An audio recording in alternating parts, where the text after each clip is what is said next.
federal funding freeze is putting migrant farm workers and their families at risk of losing access to education programs. This is one of the latest fallouts from money being held up in Washington, an issue we've, of course, covered extensively since President Trump took office in January. Let's bring in Abby Davis. And Abby, hundreds of people in Idaho are caught in the crossfire of this, right?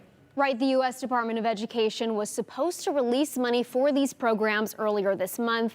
I'm talking about the high school equivalency and college assistance migrant programs, also known as HEP and CAMP.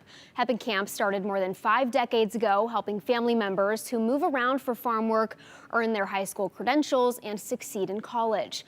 National Association President Greg Contreras calls these programs essential for communities across the Gem State.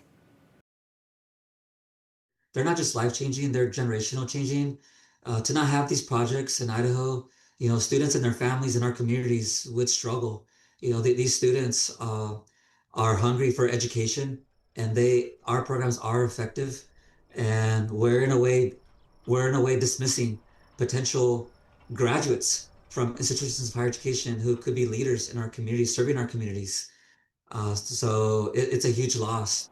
Contreras says the funding freeze is forcing HEP camp programs across the country to shut down since they rely on federal money to pay staff and provide scholarships.